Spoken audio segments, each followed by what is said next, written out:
You know, let's go back to the deals Yeah. that we did together. It's like, you know, trying to earn your business versus the average individuals is not a simple thing. Because I did work with and We're gonna bleep those out. who are those? I can't name names. Don't name names. We'll bleep if we need to bleep. We will put like Other brokers, let's say that. we worked with other people. Yeah. And you know how far like the personality and how you click with somebody goes when it comes to doing continuous business with. I mean, it's crucial. So sorry. No, say it, dude. We'll Sorry, bleep. the others, some of the other individuals that I worked with, you know, kind of we didn't click. Let's just put it that way. I'm with you. And maybe Aaron was the only one that could put up with me. I don't know. Well, you were Because I very was analytical son of a bitch, and it was little too detailed for. She wasn't. well. And so for me though, what I found about that, so I deal with people like that who are very, very deep, detailed. There's certain cultures, if you will, that are that way, and they dig really deep and they're looking for what am I going to get and what's the end result for me, and I actually like that because you know where you stand. You put the line in the sand, and then if I have the ability to cross it, that says a lot about my capabilities. So I learn more dealing with a person like yourself than I would otherwise. So, one, appreciate you coming out. Appreciate you spending the time hanging out with us. Getting a little bit out. Was this out of your comfort zone? I know you're a Jeep guy. I lived in Flagstaff, so I mean, this is probably the gnarliest shit I've done. But you know, we've done some stuff, right? Mm-hmm. In you know, more of the cinder pit type of riding and driving and Jeeps and Tacomas and Yeah, we got puckered up a little bit today. yeah, we did. Even Yeah. I did. I was more in fear of you guys' damage to your rigs than anything else. We have insurance. Yeah. And I'll be honest, I don't want to beat that thing up. I don't want to beat the body up. I don't care about the as much about the suspension or all the other stuff. The body, I like that rig. I like I the don't wanna tear adrenaline. that I up. like the adrenaline though. You know, like, you know, you got a situation like we were in where we're inches away from Teetering. Tearing the Teetering side on up. disaster. And you Everybody's just got hanging it out off of the shit. shop. Yeah. Yeah, we I had that love that conversation stuff. too. Yeah. So you're an analytical guy because your background's engineering, right? Like Yeah, you're still yeah. in the engineering School, field and educated. engineering school, Yeah. University of Minnesota. a gopher. Gopher. And Somebody did the research. grew up on a farm in Right. Minnesota, In Minnesota. but it's like a hobby farm. It was a hobby farm. All My right. dad was a electrician, union electrician. I want to get to the point where I can have a hobby farm. Yeah. Like, just grow- Hobby farm. Do you want grow a a little hobby ranch? soybeans. I want like 1,000 So- acres of just cattle and just pay people to run it. I grew up on tractors and combines and picking rock, and I mean that's kind of probably I'd say the work ethic. You Mhm. know, like you worked your ass off, right? Yeah. I mean it was just the way it was, and so at a very young age, you know, I was working for a little bit of money, you know, Mhm. like feeding sheep or whatever it was, you know, a few bucks a week, and it just kind of gets instilled in you, you know, that you have to work for your money. And it's definitely a little bit of money when you're talking about that kind of a role. But I will say, my parents were savers, Mhm. so Mhm. like they were about as frugal as you could possibly get. So when you give me shit about like, you know, the creaking sound and cobwebs in my wallet and stuff like that, it's definitely programmed into me to look for every dollar and where it's going. And I think that's where it came from, but I didn't learn any investing from my parents. Well, I think everybody needs to have a little bit of that ingrained in them because a lot of people don't. It's amazing how people think that, well, I run into it all the time. I'm seeing clients, not as much as I used to. When I was doing the type of business that was not investor, like how I met you, you're seeing people that they're using tomorrow's income to pay yesterday's debt. And it's happening all the time. And so to get around a group of or a clientele that thinks the way you do, because you're not the only one. I just give them all crap. Yeah. And believe me, there's certain things like, doesn't make any sense for me to pull the wallet out for that. I'm not interested in that. But you get more discerning when you know what you can do with your money versus having that little charge of spending it for something. But here's a little nugget was, so I had different sides of the family. So we got this farm situation, right? So everybody drives junker vehicles and stuff. And I've got a grandma on one side that drives Lincoln Town cars now. So back in like 78, 80, 1980, a Lincoln Town car was like driving a caddy. Was the shit, right? Well. So they'd pull up, leather interior and stuff like that. And we were driving a Dodge Aspen. Yeah, I don't know if you guys know any of these. I do remember that. And a really square one. And an AMC Hornet and like all these stupid junky rust buckets. And I see my grandma pull up in a Lincoln Town car, and I'm like, what? Like, what are we doing different than what they're doing, right? So on that side of the family, they had gas stations. So they just about the old man started out, it was a step grandpa, started out like delivering petrol, fuel, oil, and stuff like that. And he just started buying gas stations. And so they did quite well. They didn't sell them. They didn't sell them. So one of the interesting things we were talking a little earlier while we were going down the trail about the distinction between the mindset of like, there's a bunch of merchant developers out there, guys that are flippers, that they'll buy something, they'll add a little bit of value and they'll sell it. And for me, I've always thought about that, like you did all this work, all this due diligence on the front side of the deal, spent a ton of time and energy and mental energy and effort, knowledge and elbow grease getting into the deal, and then you add a little bit of value and you immediately sell it. And what I appreciated about what you were saying is like, that's not our mindset. It's like we're buy and hold kind of guys. So tell me how like the engineering background has helped you kind of analyze like that strategy as you move forward and grow a portfolio. Like, has that assisted you in underwriting? Has it assisted you in growing your net worth? Like, yeah, I would say the engineering background obviously works well with, spreadsheets and stuff like that and underwriting deals. And I don't know if it's I'm kind of a big picture guy, actually, naturally. I think more in terms of big picture, but I've had to learn to focus in on the minutia, especially with contracts. Like contracts. Oh, kill the big picture if you're not looking at the detail. Some people, God is in the details. They just pass over contracts, but in engineering, I mean, the negotiation happens in the contract. On the construction side, the negotiation happens in the contract. So if you get into those and you can game it more towards your side and mitigate risk, I would say that's probably one of the better skills that you pick up in engineering. And you get project management. So like the key cornerstone to project management in the engineering world is schedule, budget, and freaking making money at the end, right? So and scope of work is the big third one. And understanding who's responsible for what. And all of those, like scope of work just kind of gets glossed over in a lot of cases where people are, paying somebody to do something and they don't clearly discuss what it is, what's the end result of what I'm paying you to do, and what's the schedule that's going to happen on, and how much I'm going to pay you for each percentage complete or whatever it is. So I'd say that's probably the best bet. And then I'm civil engineering, so I understand, I understand water, I understand soils, I understand structures to a certain extent. So those are kind of useful. Do you find yourself getting caught up sometimes when you're looking at a resi deal or an acquisition on the investment side, and you're like, we're not getting a soils report, or we're not getting an environmental ESA, or we're not doing some of the stuff that I would normally do? Do you ever find yourself like, why don't we do that? Why don't we do those on this side of the business? Yeah, most of the stuff I've done so far has been like 2 to 4 multifamily.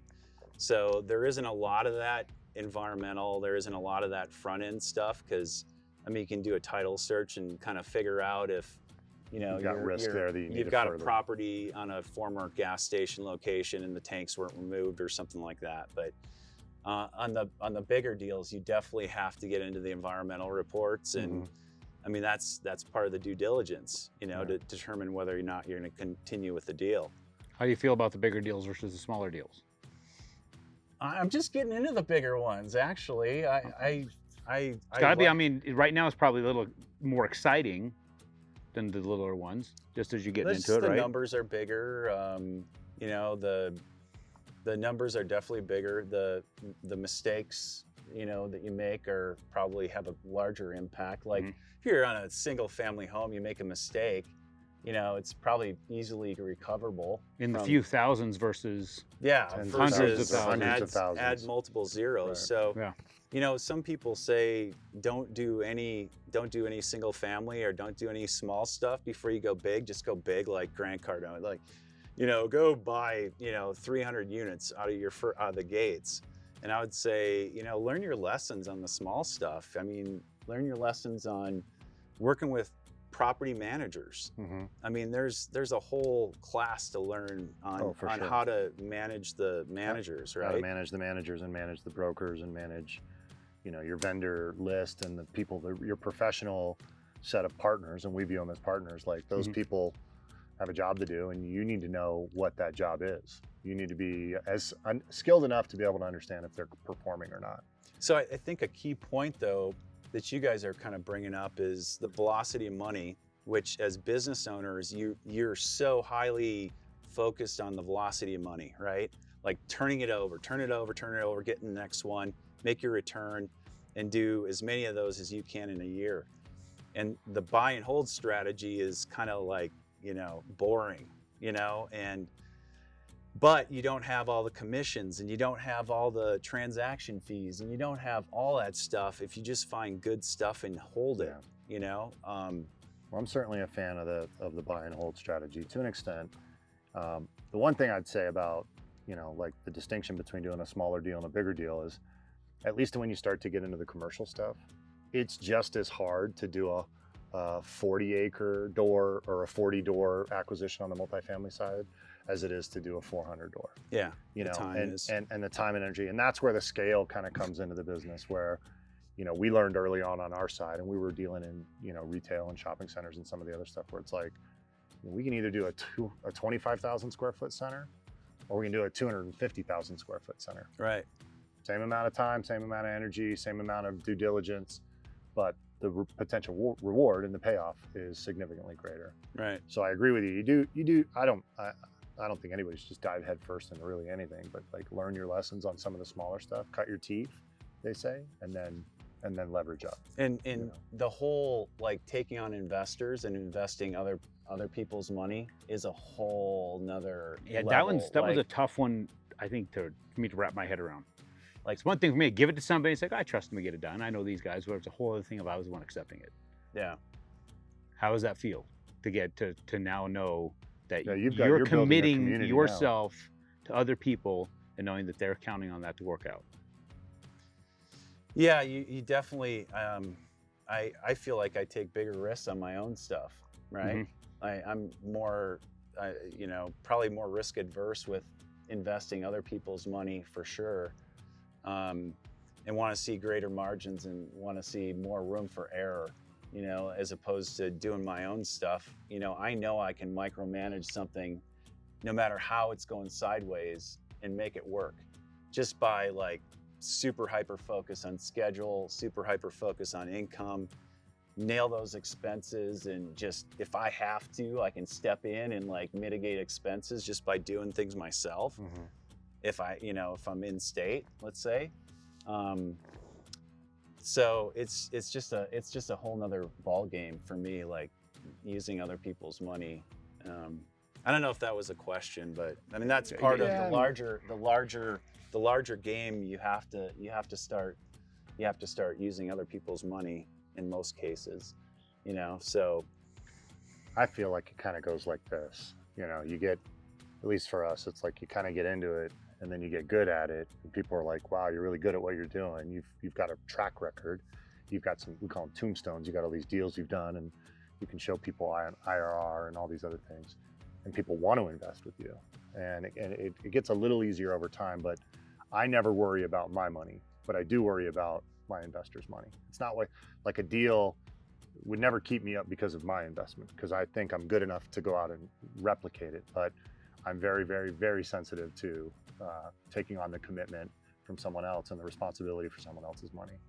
And I'm sure you're feeling the same way. But then hopefully you get to the point where, maybe you want to continue to build that machine, but you may not always want to do that, because money comes with strings, and money comes with other things that, obligations that you may not want to have to always manage.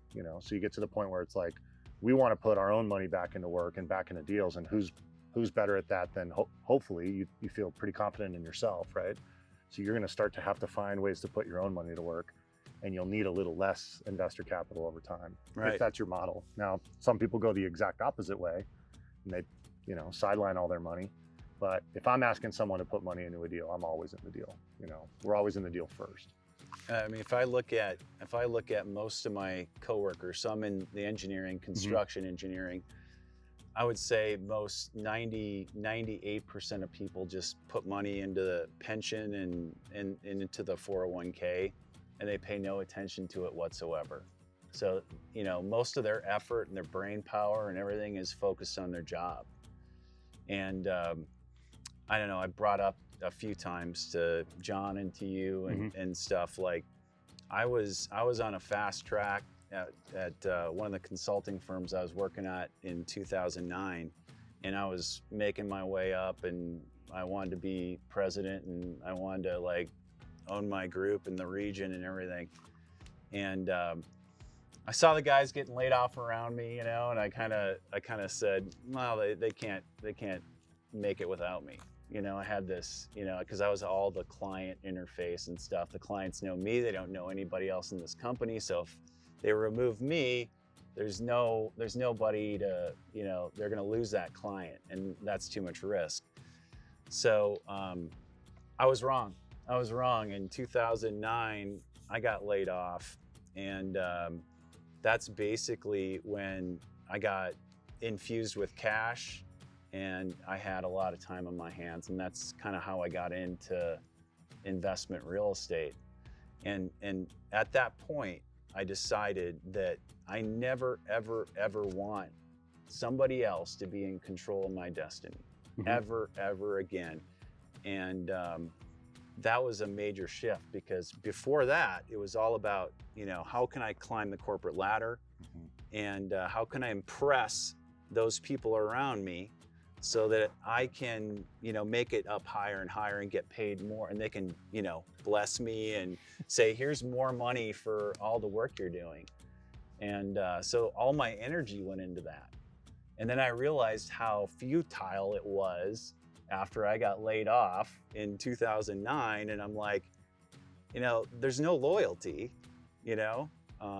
I made millions of dollars for you. And then when it comes time, when there's a bad time in the economy, granted 2009 was tough. Yeah, we all got punched pretty hard. Right? So they didn't carry me, during a tough time, because they had to start throwing things overboard. So if you experienced that, so you had that situation, you had to take that mind shift, you took that beating, you had them take the rug out from underneath you, but then you had to shift your mind into, now I have to take the capital I have received. However, you said you got some influx of capital. Then you have to decide to put it out into the market that just crashed, not far before that. Oh, by the way, my dad died the same week. So, oh, wow. So I got laid off on a Monday, and my dad died on a Thursday. And I'd always talk to my dad, call my dad up and say, this is going on or that's going on at work or whatever, Wow. and it was like the 1-2 punch, man. In the middle of a recession, and then you try to go out and look for more work, and there's nothing happening. It's just eerie, kind of like maybe now that we're going into right now. But Okay, so that added another twist to it. So you got the loss of the job, the loyalty that you offered, but they did not offer back. You've got the worry, okay, now what do I do? You got the economy doing what it's doing, and then you lose your father. what step did you decide? What was the emphasis? What was that catalyst? I'm gonna go over and do this now. I'm gonna do this real estate investing thing. So it wasn't long after that, and you and I had met.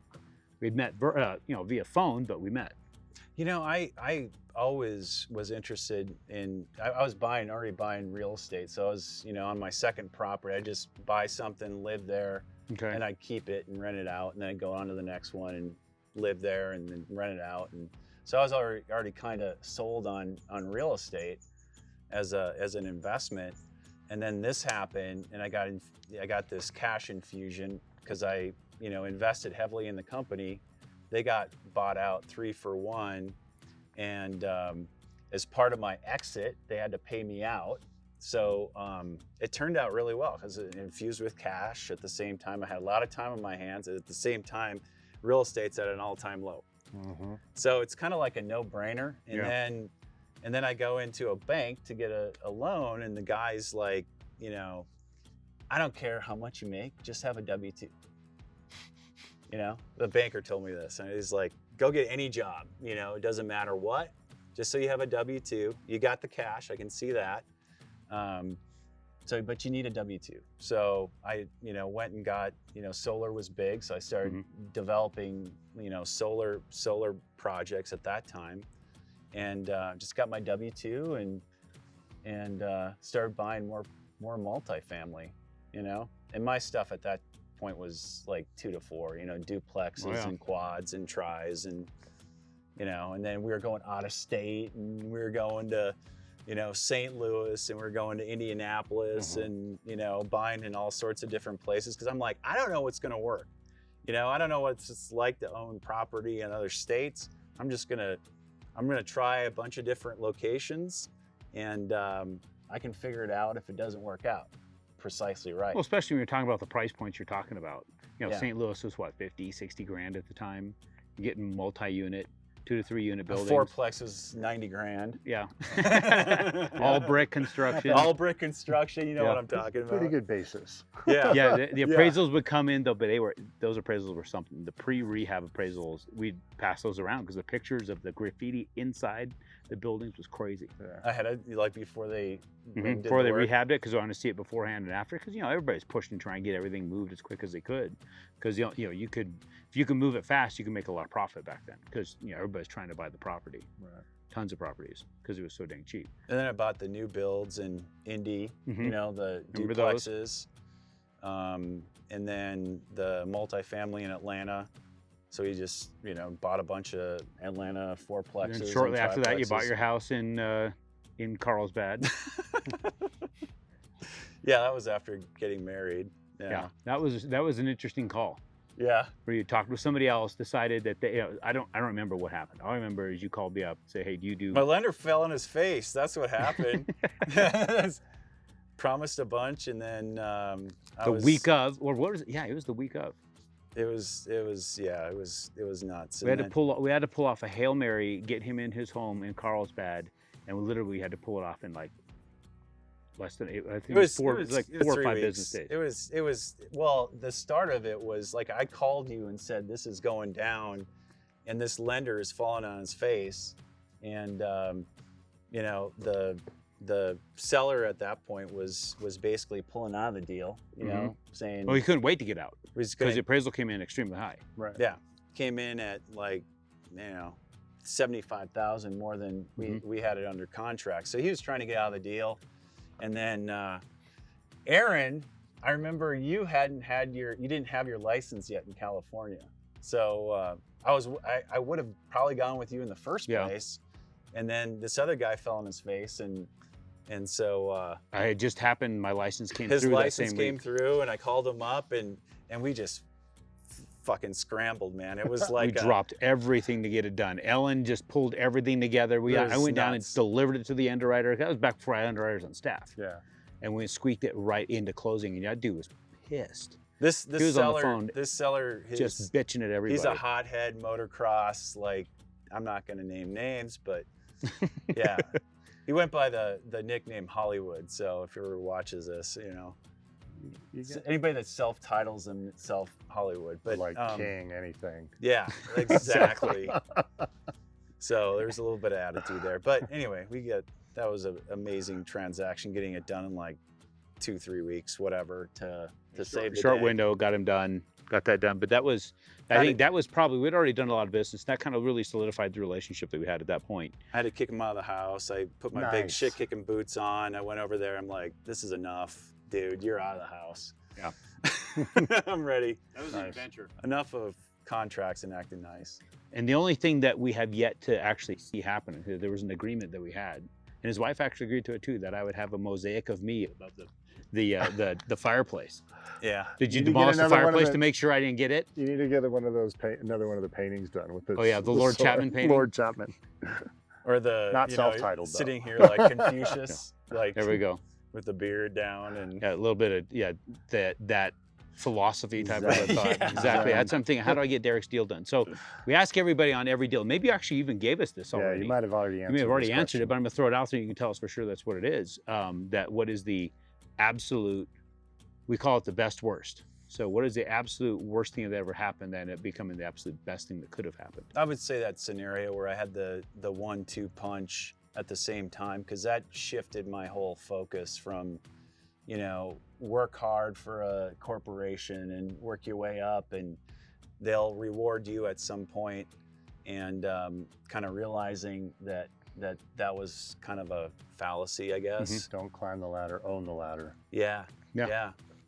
And so I'm still W-2, so I decided I'm just gonna start assembling a portfolio of real estate and kind of go about it that way instead. And your W-2 is almost like it's kind of almost a choice. Yeah. To continue to be W-2, it's not an absolute necessity at the moment. One of the things we noticed. Both, why not, right? Yeah. If you're doing both, that's the beauty of real estate investing. Is that hopefully if you're doing it right and you're getting to scale relatively quickly, it affords you to be able to do other ventures. Mm-hmm. And if you're really good at engineering, well, why would you stop? You know what I mean? It's like, yeah. So. Exactly. Well, me personally, I don't see the point in stopping doing something that you're good at. Mm-hmm. I'll keep doing what I do and keep enhancing it and expanding off like what we're doing here till the day I die. I say it all the time. When I go to the grave, I'm coming in hot, because when a person starts to just sit back and do nothing, you contribute nothing to the world. And what you're doing right now, contributing to other people, giving other people opportunity, you're having your mind operational to an extent that if you be the mind, allow other people to go out in there and do the work, because I know that's where the engineering thing comes from.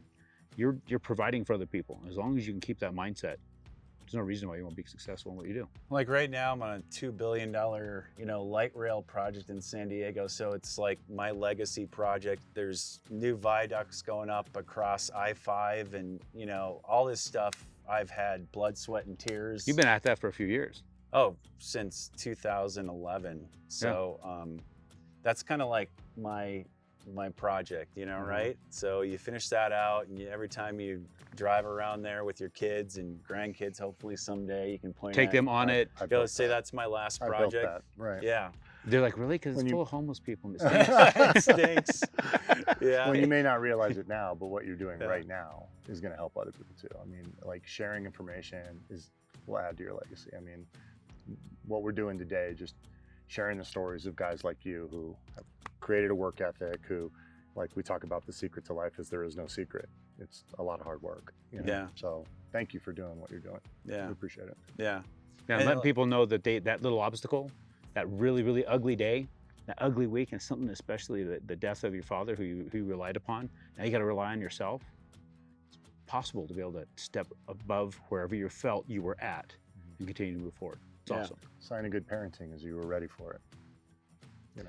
But everybody gets there different. I'd say saving is key, and it's probably a lost art right now of immediate gratification and so it depends on your situation, but getting that the highest paying W-2 job that you can get, and then saving and putting it into investments that, like, tangible investments that you control, and not like market investments like most of my peers are probably mostly invested in the markets and invested in their pension systems, and there's nothing wrong with that. It's out of your control, it's out of your hands. So there's somebody else that's making decisions about your future, And to me, that's counter to what I made my decision in 2009. I never want to be like, you know, at the mercy of somebody else's. Well, you're fueling their savings is what you're Right. doing. Right. You know, I look at that, and I actually have it kind of written up somewhere for another one of the future books that I'm publishing. But to me, I look at all this as like a game of baseball, the investing life of baseball. A lot of us get to go up to bat. A lot of us are taking some big swings. A lot of us get some really good hits. But what's amazing is it goes high. It's a nice good hit. And as you're getting right around those bases, it goes right into somebody's glove because it doesn't have enough distance on it. Yeah. And what's funny is we don't realize that those guys, when they catch, they're getting points too. Mm-hmm. But you never see those bastards at bat. They're constantly out there catching what they're pitching to you. Yeah. And so what you're talking about with your savings is you're putting it in the right place. You're thinking it's different than just saving. You know, I want people to really get that. It's not just saving, it's allocating properly when you're talking about investments. Not putting it in the hands of somebody else who's just going to take it. Humans are predators. They're preying upon that person stepping up at plate. Now and again, somebody hits it out of the park, but very rare. But what we're talking about here is the ability to treat your income and your assets like this, like where we're here, like it's a stream bed. You know, if you're using it properly, you're flooding and you're letting it flow to the right places, it creates. Mm-hmm. You know, a river, if you look at along the rivers, it creates things. But the second you try and pull it off somewhere and dam that up, you end up creating a swamp. You end up with bacteria, and it's going to kill you. You try to go swimming in that. So you got to be careful where you're putting that. You got to be thinking it through. You got to have control. You got to be able to have the assets you're talking about. So I appreciate you pointing that out, and especially what you're doing with it, because a lot of people, that's a big step to go from I'm going to buy a few houses. Now I'm going to step out of my state. Now I'm going to partner with John Gaston of all damn people, and we're going to go create Holy something cow. awesome. Yeah. Which I was glad you guys were able to connect. That was a cool meetup, connecting you guys and to see you guys are doing something awesome. I'm really happy to hear the stories. Every time I get a chance to talk to either one of you and hear what you guys got going on. I'm excited about that. And you know, I've heard from other people that like passive income and active income, like you create passive income, it's lifetime, and it's a 4 multiple or 5 multiple on active income. So like my investing and my goals that, you know, I set 5 and 10-year goals are all about the passive income goals. So I focus on, like, I have a note portfolio and I have a real estate portfolio. So it's all about balancing the note portfolio and the real estate portfolio. And when this is cheap, I move note money over here, and you know, it's all about kind of just moving your funds around to where it's treated the best. Yeah, for sure. And so, you know, luckily, or not luckily, but sort of by design, you know, my passive income exceeds my active income at this point. That's awesome. And now the goal is like double my active income, you know, so. Or passive. Double with passive income, double my active. Double your active. Yeah. Okay, double your active income with your passive income. Okay. Now I get it. I was like, the math was not working, so you can go back into work harder. No. Well, yeah. You work harder on your passive income, so you're doubling that active income. So if you had somebody sitting right here, just to close this whole thing out, sitting right here that was sitting in your same shoes, that they've got some things they just got punched in the gut across so many different ways. What would you tell them to do that very next morning? Depends on their skill set. Well, I know I have to ask you a lot of questions to get to what the question is, but you know, it's being tenacious in life, I think, and just never giving up, regardless of how bad you get beat up. I mean, there's probably people in this group that have started over a couple times, right? Or maybe once, hopefully only once. You've seen me start over a couple times. Yeah. So, I mean, that sucks, right? Yeah. Starting over, But man, you get some great lessons out of it. So does being laid off and having your father pass away in the same week. Like, that changes you, right? That changes the way you think. It changes the you know, kind of like your plan going forward. And that was the best thing that happened to me. Was the worst thing that happened. Yeah. So one of the lessons I've got a 14-year-old daughter, and one of the things I try and teach her is, like, everyone is commissioned. You're commissioned. Life is commissioned, right? If you are in a salaried position, you think you're salaried, you're not. You're committed. Try stop working for a week or two and see if the checks keep coming in. Right. Everybody's commissioned. So the thing that I appreciated what you said earlier, it's like, you know, I know that there's a ladder and I can do well within a particular skill set, but there is no loyalty for you better than the loyalty that you have for yourself or your family. And the sooner you can get to the point where you have these dollars, which you treat like soldiers, and you send them out to go get spoils to bring them back. Exactly what they are. It's less about you fighting and more about your dollars fighting. Right. You send your dollars out, let them win a couple wars, let them bring back the spoils, and those grow. Yeah. So and even you become less dependent on your ability to do a deal and more dependent on your ability to watch your money, you know. And even if you're a doctor, you know, high paying W-2, you don't want to leave that Right. kind of, you know, W-2 behind. You know, getting in with, you know, somebody that's, you know, getting in with a good sponsor and adding to your passive income instead of just dumping your money in Wall Street, you know, it makes so much sense. Yeah. Yeah. So those who are watching, paying attention, if you picked up on the stuff that was laid out there by Derek, you're gonna get your ass kicked. Oh. You're gonna lose More than once. More than once. Yeah. You're going to lose many times the person you rely on to help you find answers to questions. You got to trust yourself. You got to have the guts to go out there and take the steps in the places where you're not prepared to.